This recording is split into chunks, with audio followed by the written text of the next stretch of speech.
اعوذ باللہ من الشیطان اللعین الرجیم بسم اللہ الرحمن الرحیم الحمد للہ رب العالمین والصلاة والسلام علی نبی الکریم وعلی آلہ الطیبین الطاہرین المعصومین المنتجبین ولعنت اللہ علی اعدائہم من الآن الى قیام یوم الدین اما بعد فقد قال رسول اللہ صلی اللہ علیہ وآلہ وسلم 11 ماہ رمضان کی دعا، جس میں پیغمبر اسلام صلی اللہ علیہ وسلم فرماتے ہیں اللہم حبب الی فیہ الاحسان وکر الیہ فیہ الفسوق والعصیان وحرم علی فیہ السخط والنعران بعونک یا غیاث المستغیثین۔ اے اللہ، آج کے دن نیکی کو میرے لیے پسندیدہ فرما، ان میں گناہ اور نافرمانی کو میرے لیے ناپسندیدہ بنا دے، اور اس میں غیظ اور غضب کو مجھ پر حرام قرار دے۔ اپنی حمایت سے آئے پر فریادوں کی فریاد رس۔ ماہ رمضان کی 11 تاریخ کا ثواب پیغمبر اسلام فرماتے ہیں کہ خداوند عالم 11ویں دن تمہارے لیے 4 حج اور عمرے کے ہر حج 4 حج 4 عمرہ، ہر حج انبیاء میں سے کسی نبی اور ہر عمرہ صدیق اور شہداء میں سے کسی کے ساتھ انجام دیا گیا ہو، اس کا اجر و ثواب تمہیں ملتا ہے۔ یقیناً 11 ماہ رمضان منگل کا دن آئے گا، منگل کی رات آئے گی، اور جس دن ہمیں یا ارحم الراحمین 100 مرتبہ پڑھنا ہے، یا اللہ یا رحمان 1000 مرتبہ پڑھنا ہے، یا قابضو 903 مرتبہ اس کی تلاوت کرنا ہے۔ منگل کے دن 2 طریقے کی نماز عام ہے جو ماہ رمضان کے علاوہ بھی پڑھی جاتی ہے، اور ہمیں ہر دن کی نماز پڑھنا چاہیے، اس لیے کہ یہی پیشانی جو آج کی دعا میں ہے کہ ہماری پیشانی سے ناصیت وساختے، ہماری پیشانی سے کھینچ کر اپنی رحمت واسعہ کی طرف لے کے جاؤ، جو نویں ماہ رمضان کی دعا میں سے۔ منگل کے دن 2 رکعت نماز الحمدوں کے بعد 1 مرتبہ کافرون، 1 مرتبہ فلق، 1 مرتبہ ناس اور 1 مرتبہ سورہ توحید کو پڑھنا ہے۔ دونوں رکعت میں اسی طرح سے پڑھنا ہے۔ پھر تسبیح فاطمہ زہرا پڑھنا ہے، حاجت طلب کرنا ہے، اور اس کے بہت زیادہ فائدے ہیں۔ یہ منگل کی 2 رکعت نماز پڑھتے ہیں قربتاً الی اللہ۔ پھر ایک نماز ہے امام حسن عسکری علیہ السلام منگل کے دن بتاتے ہیں 6 رکعت نماز ہے۔ ہر رکعت میں الحمدوں کے بعد سورہ بقرہ کی 285، 285، 286، 286 نمبر کے آیت کی تلاوت کرنا ہے۔ 6 رکعت میں یعنی 2 کر کے پڑھنا ہے۔ ہر رکعت میں الحمد کے بعد 285، 286 نمبر کا سورہ بقرہ کی آیت کو پڑھنا ہے، اور نماز کے بعد سورہ زلزال اذا زلزلت الارض زلزالہا پڑھنا ہے۔ اور اس کے پڑھنے والے کے لیے اللہ تمام پڑھنے والے کے تمام گناہوں کو معاف کر دیتا ہے، اور جیسے وہ ابھی پیٹ سے نکلا ہو اتنا پاک ہو جاتا ہے۔ 11 ماہ رمضان کو 2 رکعت نماز پڑھی جاتی ہے، جو حارث یمانی اور حمدانی سے امیر المؤمنین نے کہی ہے کہ 11 ماہ رمضان کو جہاں 2 رکعت نماز الحمدوں کے بعد 3 مرتبہ سورہ قل ہو اللہ والی نماز جو 70 سال کے استغفار کے لیے ہے، اور 20 رکعت نماز جو 1000 والی ہے، اس کے علاوہ 2 رکعت نماز ہر رکعت میں الحمدوں کے بعد 20 مرتبہ انا اعطیناک الکوثر فصل لربک وانحر انا شانئک هو الابتر جو پڑھے گا، ثواب اس دن کا کوئی گناہ اس کے نام اعمال میں نہیں لکھا جائے گا۔ جو 2 رکعت نماز پڑھے الحمدوں کے بعد 20 مرتبہ انا اعطیناک پڑھے تو اس کے اس دن کوئی گناہ اس کا لکھا نہیں جائے گا، اور یقیناً بہت بڑا شرف ہے، بہت بڑا عطیہ ہے، جو یقیناً بارگاہ رب العزت میں انسان کی قبولیت کا ذریعہ بن جاتا ہے۔ بہت سی روایتوں میں ہے کہ جو آج کا روزے کا ثواب ہے، اس کا ثواب ہے 4000 حج اور عمرہ، اور وہ بھی حج جو کسی نبی کے ساتھ، اور ہر عمرہ جو صدیقین اور شہداء کے ساتھ کیا جائے۔ جو دعا پڑھتے ہیں آپ ماہ رمضان کی 11 تاریخ کو آپ پڑھیں گے، اس میں ہے کہ ایک قبول حج جو پیغمبر اسلام کے ساتھ کیا گیا وہ اللہ تبارک و تعالی عطا کرتا ہے، جو آج کی دعا کو پروردگار کی بارگاہ میں انجام دیتا ہے۔ 11 ماہ رمضان یقیناً اللہ تبارک و تعالیٰ کا عظیم ترین مہینہ ہے، اور یہ دعائیں، یہ اعمال چھوٹے چھوٹے ہیں۔ اس کی بنانے کی وجہ ہے 3-4 کلپ اور ویڈیو میں بناتے رہتے ہیں، اور اس میں سارے اعمال ہیں، لیکن یہ چھوٹے کلپ ہیں، جلدی جلدی سب تک پہنچ جائے، اور سب دعاؤں میں یاد رکھیں کہ اللہ ان مشکلات کو حل کر دے، اور جلد از جلد ہم امیر المؤمنین علی بن ابی طالب علیہ السلام کے شہادت اور ان کے ماتم، ان کی یاد منا سکیں۔ 11 ماہ رمضان کو جو دعا ہے پیغمبر اسلام نے فرمائی ہے کہ 11ویں کی شب میں انسان اس طرح دعا کرے کہ بسم اللہ الرحمن الرحیم، اللہم انی استانف العمل وارجو العفو وهذه اول اللیلة من لیال ثلثین وعدعوک باسمائک الحسنى واستجیرک بک من نارک التي لا تطفى واسألك ان تقونی على قیامه وصیامه وان تغفر لي وترحمني انك لا تخلف الميعاد اللهم برحمتك التي وسعت كل شيء تتم الصالحات وعليك اتكلم انت الصمد الذي لم يلد ولم يولد ولم يكن له كفوا احد صل على محمد وآل محمد واغفر لي وارحمني وتجاوز عني انك انت التواب الرحیم۔ شروع کرتا ہوں اللہ کے نام سے، رحمان الرحیم ہے۔ بار الہ میرے کریم پروردگار، میں عمل خیر کی طرف دوبارہ متوجہ ہوا ہوں، اور اپنی تقصیر، اپنے نقص اور اپنے عیب کے لیے عذر خواہ ہوں، معافی مانگ رہا ہوں۔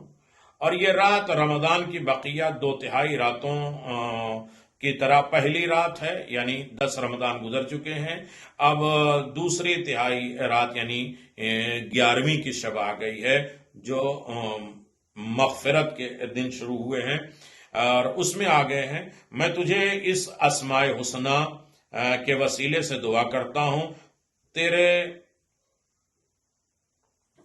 بجھنے نہ والی جہنم کی آگ سے پناہ چاہتا ہوں، تجھ سے سوال کرتا ہوں کہ ماہ رمضان کے روزے، نمازوں کو قوت عطا فرما، اور یہ مجھے بخش دے، مجھ پر رحم فرما۔ یقیناً تو وعدہ خلافی نہیں کرتا، بار الہ تو اپنی اس رحم کے سبب سے تمام چیزوں کو گھیرے ہوئے ہے، نیک کام کی تکمیل تک پہنچا دیتا ہے۔ میں اسے تیری رحمت پر بھروسہ کرتا ہوں۔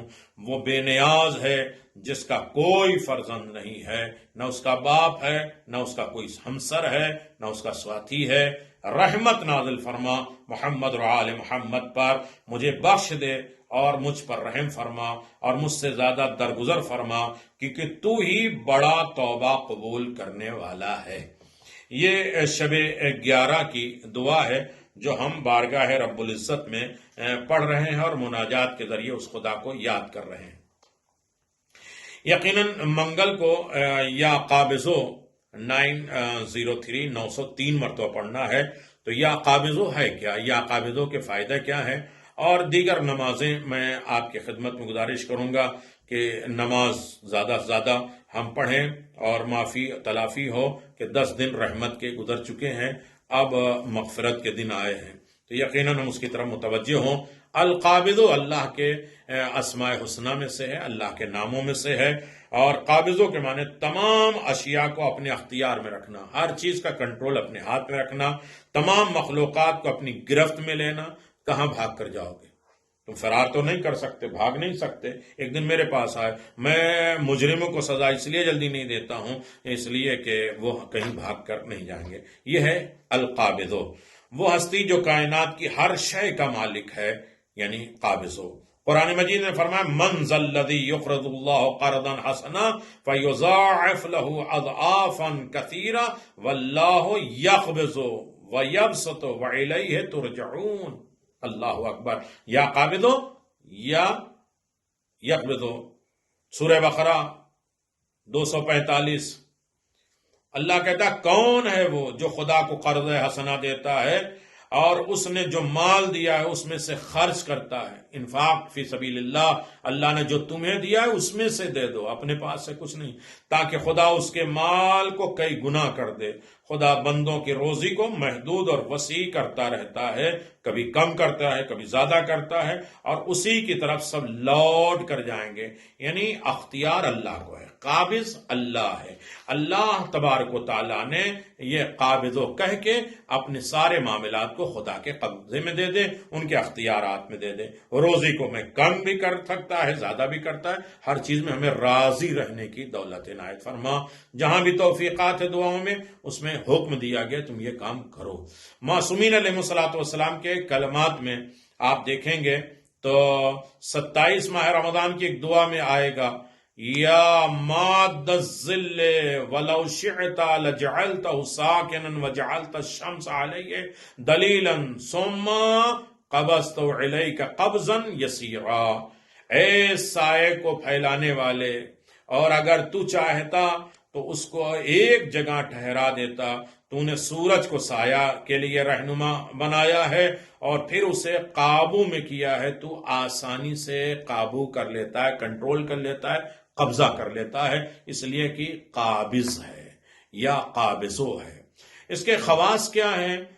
امام رضا علیہ الصلوۃ والسلام فرماتے ہیں اگر کوئی شخص اپنے دشمن کا خوف رکھتا ہے، کسی طریقے کے دشمن، موت کا خوف، عمر کا خوف، روزی کا خوف، یا اور کوئی جو ہے ذاتی اعتبار سے انسانوں، جانوروں، کسی کا بھی خوف رکھتا ہے، تو اس کا دشمن اگر قوی ہو، طاقتور ہو، تو اگر وہ 3 رات تک ہر رات میں 1000 مرتبہ یا قابضوں کا ورد کرے گا تو اس کا دشمن یا تو اس کا دوست بن جائے گا یا اس کی دشمنی بھول کر ادھر ادھر کاموں میں مشغول ہو جائے گا۔ بہت بڑی دولت ہے یا قابضوں۔ اگر انسان 3 دن رات میں مسلسل پڑھے یا قابضوں تو اس کا دشمن دوست بن جاتا ہے یا اس کی دشمنی بھول کر کسی اور کام میں لگ جاتا ہے۔ غضب شدہ مال کے لیے، غضب خدا سے بچنے کے لیے، اور جو مال کسی نے چھین لیا ہے، غصب ہو گیا ہے، کوئی ہمارا قرضہ نہیں دے رہا ہے، کوئی سی کا مال پھنس گیا ہے اور اس نے ہمارا مال ہڑپ لیا ہے، دبا لیا ہے، تو 903 مرتبہ یا قابضوں کا ورد کریں اور اس کے بعد جائیں تو یقیناً اس کا دل نرم ہو جائے گا اور آپ کے مال کو، غصب شدہ مال کو دینے کے لیے تیار ہو جائے گا۔ یا قابضوں کا ہمیشہ ہمیشہ ورد کرنا عظمت اور بزرگی کا باعث ہے۔ اگر کوئی شخص 40 دن تک روزانہ 40 لقموں پر یا قابضوں لکھ کر کھائے تو خداوند عالم اس کی مرضی گرسنی سے تا حیات نجات دے گا۔ یعنی اس کا کوئی مرض ایسا نہیں ہوگا جس کی وجہ سے وہ بھوکا رہے، بھوکا نہیں مرے گا، کوئی ایسا مرض نہیں ہے گا کہ جس سے ختم ہو جائے گا۔ اکثر مرض ہمارے پاس ہیں کہ ہم دیگر تمام نعمتوں سے محروم ہو جاتے ہیں، یہ اسے نہیں کھلاؤ، مٹھائی نہیں کھلاؤ، نمک نہیں کھلاؤ، اور یہ نہیں کھلاؤ، وہ نہیں کھلاؤ۔ زیادہ سے زیادہ یا قابضوں کی تلاوت کرے تو خدا کے اختیار میں ہے، اس کا مرض جو ہے وہ بھوک میں نہیں مرے گا، بھوکا نہیں مرے گا، تا حیات بھوکے پن سے نجات پائے گا۔ حاجت کی قبولیت کے لیے 903 مرتبہ یا قابضوں کا ورد پڑھے تو بہت زیادہ مجرب ہے۔ اپنی حاجت کی قبولیت کے لیے دن کے کسی حصے میں 935 مرتبہ 935 ٹائم یا قابض الجود کا ورد کرے یا قابض الجود تو کامیاب ہوگا۔ دعا کی قبولیت اور درجات عالیہ کے حصول کے لیے دن کے وقت میں 935 مرتبہ یا قابض الجود اگر پڑھے تو کامیاب ہوتا ہے، اور ہفتے کے دن میں یا منگل کے روز یا قابضوں کا ورد کرے 903 مرتبہ۔ یہ عمل حصول طلب حاجت ہے، حاجت کی طلب کرنے کے لیے بہترین ذریعہ ہے۔ خداوند عالم کی بارگاہ میں دعا ہے کہ اللہ اپنے تمام اسماؤں کا اثر ہماری زندگیوں میں دے، جن مقاصد کے ساتھ اسے پڑھیں یقیناً وہ بھی اثر کرے، دل کو نرم کرے، اور ہم اگر کسی کی دشمنی پہ ہیں تو ہمارے بھی دل نرم ہو جائیں، ہم دوستی پہ کی طرف آمادہ ہو جائیں، اور خدا نخواستہ کوئی دشمن ہے تو ہمارا وہ دوست بن جائے، یا اپنی دشمنی کسی اور سے لگائے جو ظالم ہے، ظلم ہے، ان کے مکر و فریب کو انہی کی طرف پلٹا دے۔ وآخر دعوانا ان الحمدللہ رب العالمین وصلی اللہ علی محمد وآل محمد۔